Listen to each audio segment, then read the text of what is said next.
What's up, everybody? My name is Shane Duckworth, and I'm here to present to you a deck profile on my Dragoon deck that I just got third place with at the R3 Fenrir Summit Tournament, hosted by Legendary Wolf Games and Cards of Evilise. So I built this deck like 3 or 4 days before the actual tournament, so I've had zero experience with Dragoons prior to this event. Basically, I've always had a mono lightning deck in my gauntlet of decks. I've always liked mono lightning. So like I played the Alus stuff, I played Golbez and like the Gilgamesh, I played Diana Alba, I've played like the Final Fantasy 15 package with like Nyx and Libertas. I've played Anima Sakura. Like I've played all these different types of mono lightning lists, but like eventually they just kind of got boring to me, you know. And the Tuesday before the actual event, I took apart my mono lightning list. I was like, I don't like this. I'm gonna build something else. And it just occurred to me like, hey, let's try Dragoons. You know, I know Opus 12 brought 2 new powerful Dragoons out, and I've never played them before, so let's just build it. So I built Dragoons, and then over the next like 2-3 days, I was like playing the deck, I was fishbowling it, and I was like, okay, these are the changes I need to make. I discovered new cards for it, and then on Friday, the night before the actual tournament happened, I made my final change to the deck, and this is what I have. So let's get right into it. All right, so first up, I have 9 total copies of Freya.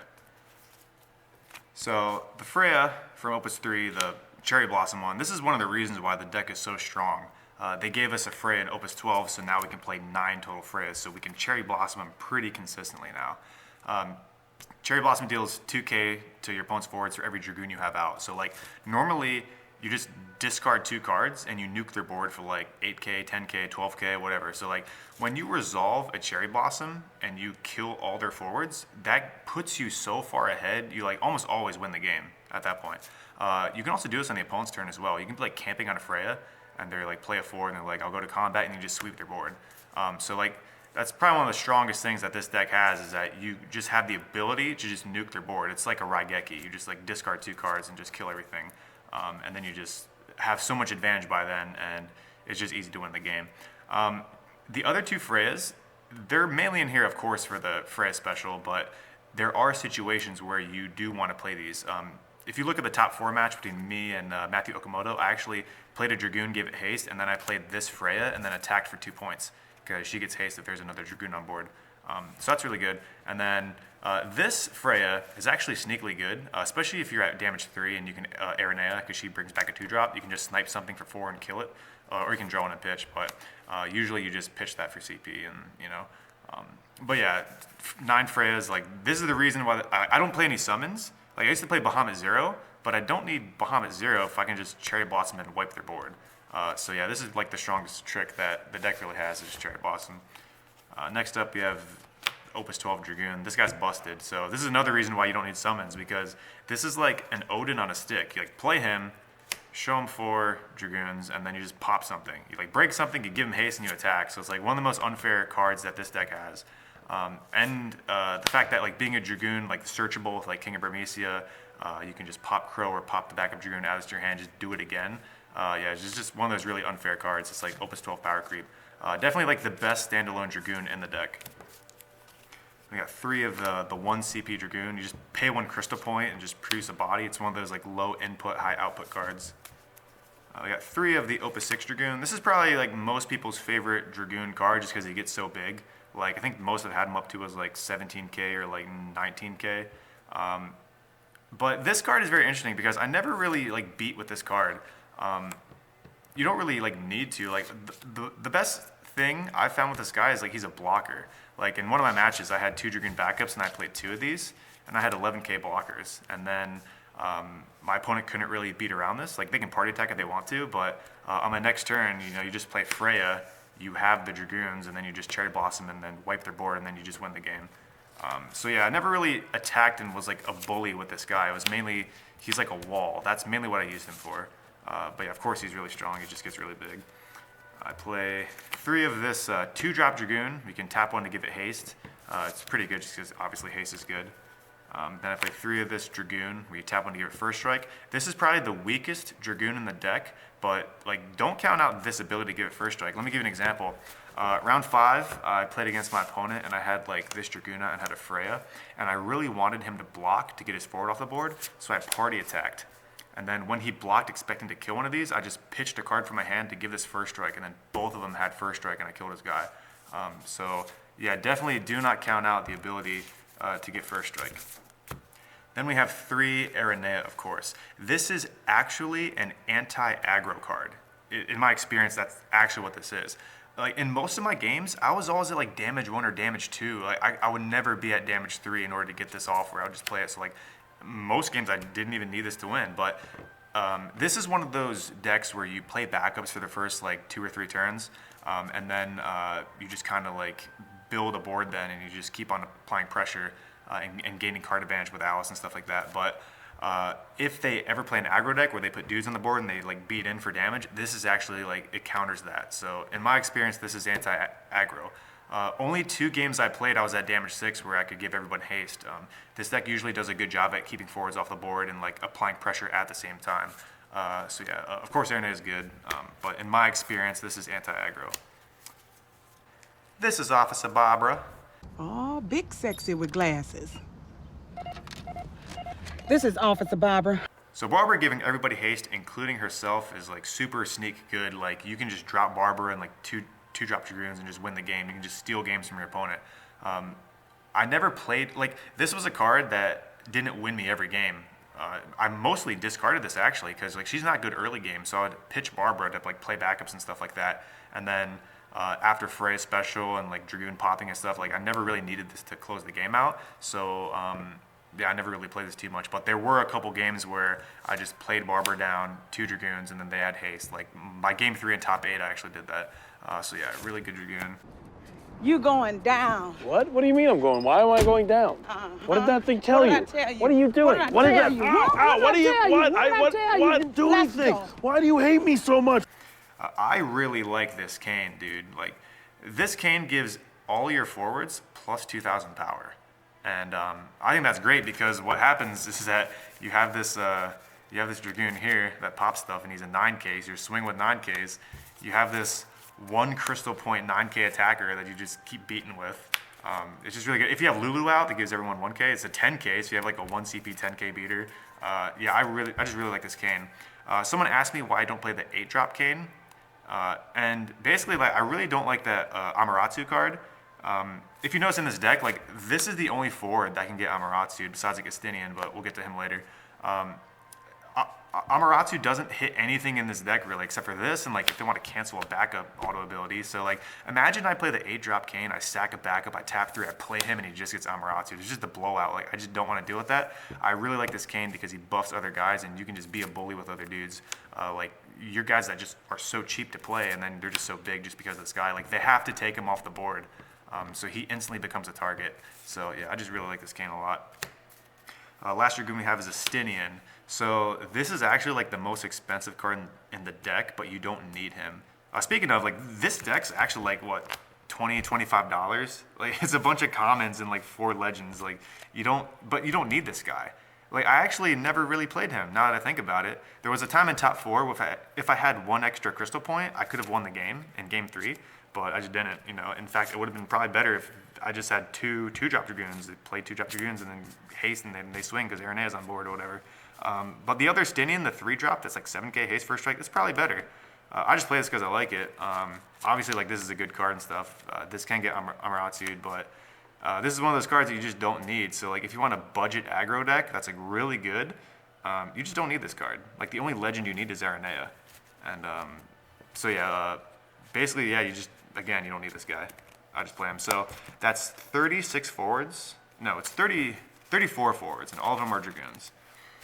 So then we go to the backups. 3, the Dragoon backup. You crack it, bring back a Dragoon. It counts as a Dragoon on board for your Freya special. So when you Cherry Blossom, count these as well. The Dragoon that gets plus 2K for every Dragoon on board, this guy counts. So one of the best targets you can get with this is obviously like if you have a Freya on the board, you can just grab back another Freya to Cherry Blossom them. Or what I like to do is I always play the Break Dragoon. I always play him early and I crack their forward and I attack, and then like everyone plays forward removal right, so they kill him. So like that's perfect. I'll just crack this, pick this up, and just get massive advantage again. I'll show you 4 Dragoons, kill your guy, haste, attack. Like, it's just unfair how good this guy is, and Dragoon just feels it. Now we go to the card that actually made me make the most changes of this deck, Alus. So this card makes you draw 3 cards a turn, like pretty consistently. Basically, you play this, reveal top card. If it's a Dragoon, add to your hand. And then every single main phase 1, you get to do that again. So you draw 2, activate his effect, you just, reveal top cards of Dragoon, add to your hand. So you can draw 3 cards a turn with this deck. Like, you know how Samurais have Tenzin that will get them a card every turn? This is like the Tenzin for Dragoons, but this is a backup and Tenzin's a forward, right? So there's like, backup hate is much more uncommon than like forward. Like, everyone kills forwards, right? But like killing backups is like very specialized cards do that. So yeah. Also, he can just crack himself to just choose a forward and dull it. So you can just steal the game, like tap down a blocker, attack with all your dudes. And speaking of that, we can move on to Crowe. Kind of the same thing. Put it in the break zone, choose a forward, tap it. So like you can just go in, swing with your dudes. So like there was one game in game 5 I had where I had these 2 out, and I was like, I'll crack both of these to dull your blockers and go in. But this is also really good because it's basically a Dragoon. Crack it, put a forward to your hand, so you pick up a Freya for Freya special, or you pick up this Dragoon and just be mean. 3 King of Burmecia, of course, it's a Dragoon deck. Please note that you cannot search the backup Dragoon with this card. I had someone try to do that to me on Friday, but this card got errated. It only searches forward, so like it would be busted if you could just play the King and search this and just like be able to set your back row up a lot faster, but you can't. They errated it, so just be sure that you can't search the backup. But what I do search with this card almost 100% of the time is this Dragoon, because when you're laying the framework for the game, when you like play the 2-drop backup and then you play the King of Burmecia and you search this guy, the opponent never wants to play the forward because they're like, well, I'm just going to play the forward, just going to play this and crack it, and it's like, that's just going to be, it's going to feel bad and put you at an advantage. So like playing this to search this actually scares them from like playing forwards. So it gives you breathing room to like play more backups and like play your Alus and start generating advantage, so you can get those like end with 5 cards in your hand turns and stuff. So yeah, King of Burmecia. I play 1 Lulu. I just give all my Dragoons 1k power. And I also play 1 Princess Sarah. So the final change I made to my deck on Friday night, I used to play 2 Lulu, but I took 1 out to play Princess Sarah, and I don't regret it at all. Like, Lulu showed up whenever she needed to. Like, I've always had her like when I needed to. And then Princess Sarah, every time I played this card, I won the game. So I don't regret, cutting a Lulu for a Princess Sarah. I just wanted that like 1-drop backup evoker, So yeah, that's that. Now the final backup of the deck, which is probably pretty confusing, is Scholar.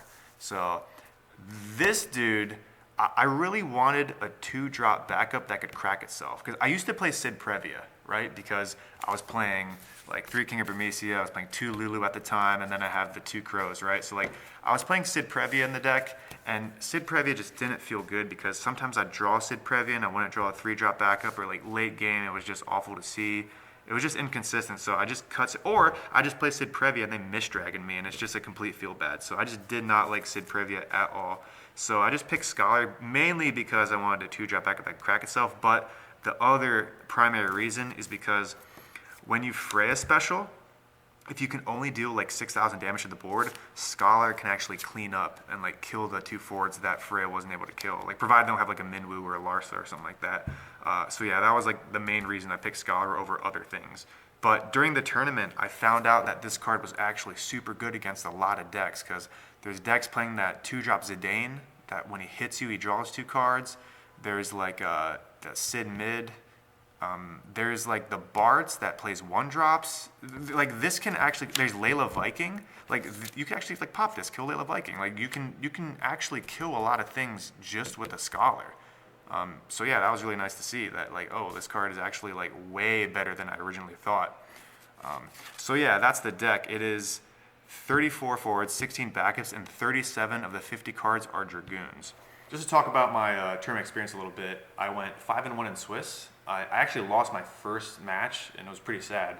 My opponent opened broken. It was like Sildra, and I'm gonna Zidane, Sid mid Previa, give Zidane haste, and attack, draw 2 cards, and it was just my best turn 1 play was I'm gonna play this Dragoon and break something. Like, that's how bad my hand was. So it was just one of those games where like my opponent draws godly and I draw awful, and it felt bad, but this is a game sometimes, you know. Then after that, I went 5-0.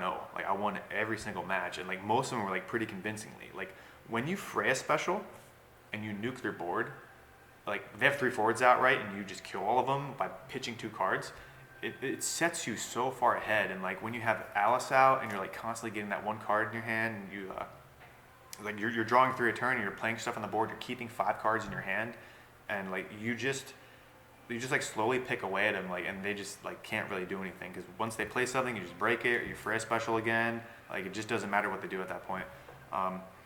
So yeah, I went 5-1. My hardest matchup in Swiss was round 5. It was against like a wind water deck, I think, and it came down. I had 1 card left in my deck, and my opponent drew out. So that was like my hardest fight probably. In top cuts, I played against a samurai deck, and that is when I realized that my deck actually has a strong samurai matchup. Like my opponent even said to me, he was like, I can't do what I normally do. Like I can't just put Tenzin out on the board and just constantly get advantage, because what you're gonna do is you're gonna play this Dragoon and you're just gonna break it, and it gets haste and attack me, and then like it's just a feel bad. And I was like, yeah, that's true. Like so like it makes a samurai deck. Well, they have to play backups now, which means it gives me time to play backups. And when I play backups, I get my Alus, and this is the card that gets me the free card a turn. I draw 3 cards a turn with this guy. Meanwhile, you don't have your Tenzin on board, so you're not getting your free card a turn. And when you do play your Tenzin, that's when I play this Dragoon and I break it. And like as you can see, like a lot of things happen. And like if they build a board with like samurais with Cyan, I can just Freya special and just kill samurais. So yeah, like it just has a really good matchup against samurais. And then top 4 against Matthew Okamoto.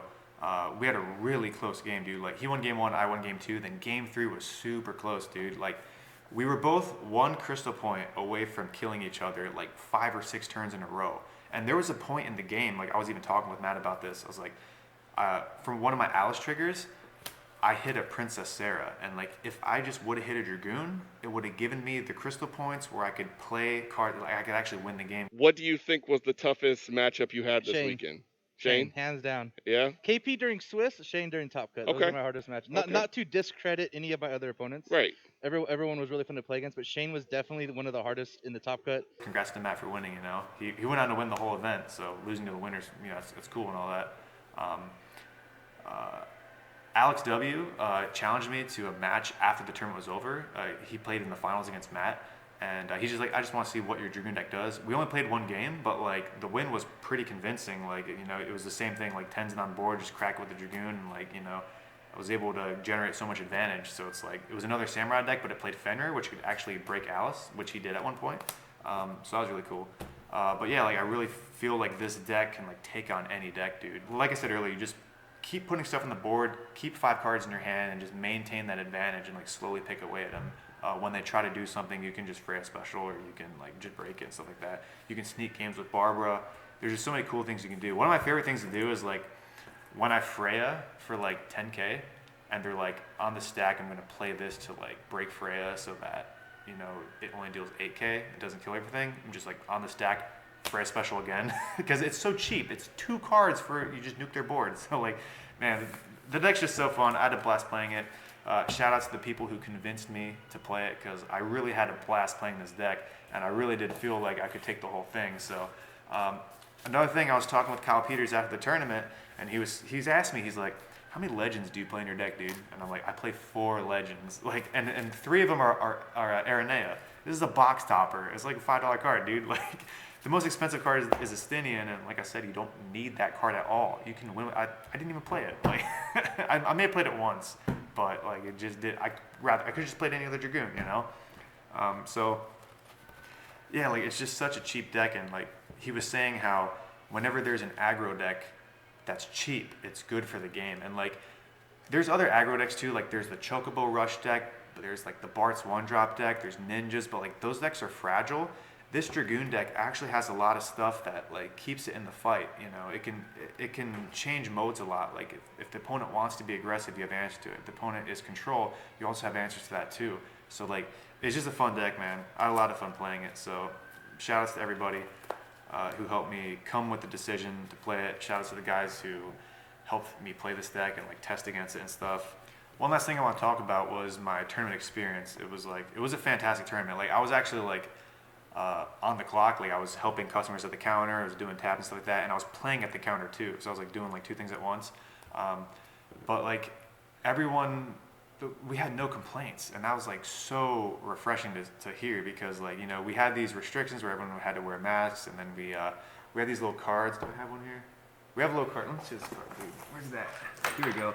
We had these like clean, dirty things. Like it's so like, you know, when you sit down at the table, you flip it over to dirty, and then after the round's over, every table had like Clorox wipes, and you like wipe the table down, and you flip this over back to clean. So it was like everyone was like, I guess they were shocked isn't the word. They were like very, very happy that like the store took the precautions to like keep the players safe and stuff like that. It was like a really safe environment.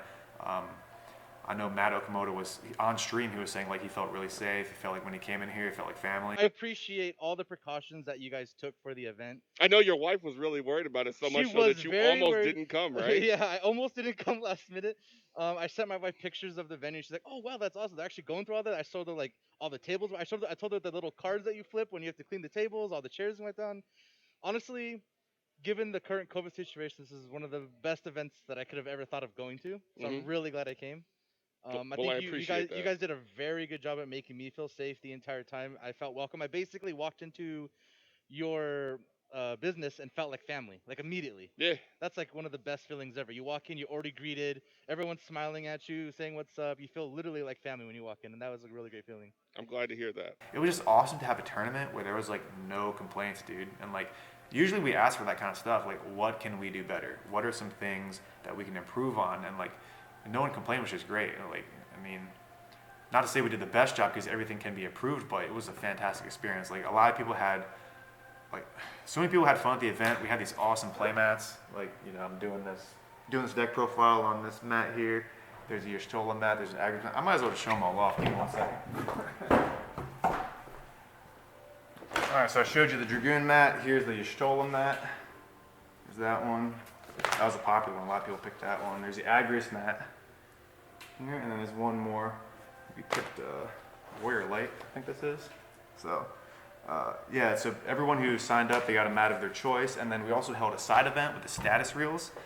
Legendary Wolf Games came up with like the battle arena in like Final Fantasy VII, how like there's a slot that spins and stops, and you have to play with that. So a lot of people had fun with that, and it was a really cool way to play Final Fantasy. Like I was talking with a couple people, and it's like, you know, it was a more fun event than like Title, for example, you know, because it was like a different way to play the game. You have these restrictions that you have to play with, and it just breathes life into the game, you know, and it was just cool to see like everyone just happy, dude. Like usually there's always a player who complains or gives off like a negative vibe, but like it was awesome. It was like the best way I can put it. It was like a magical event, you know. It was like I don't know how else to explain it, dude. It was like it was super cool to see everyone, and like we all come together for an event that's like a physical card, because I've never played in online tournaments because I just don't like online events. Like I love the feeling of like shuffling cards, the feeling like cards in my hand, talking to my opponent across the table from me, like messing with my opponent, trash talking, trying to get in their brain and stuff like that. Like there's just cool things you can do in person. It's just like, you know, you feel their energy, you know, and it's just like a lot of us miss that because we haven't done that since like April of last year. And I think a lot of people were itching to get out and play physical cards again. And, you know, with the pandemic and stuff like that, and, you know, the venue having these guidelines, like keeping everyone safe, like everyone felt cool about it. And it was just really awesome. Like a lot of people said like, man, I wish I came out to this event. And all I can say is stay tuned for R4. So yeah, I want to thank you guys for watching this video. You can check out legendarywolfgames.com. We got singles on Final Fantasy TCG, and you can take your gaming from ordinary to legendary. See you guys. What's your takeaway from what we did this weekend? I can sum it up in one word. Yeah? Legendary. You knew that was coming. You knew that was coming. Okay.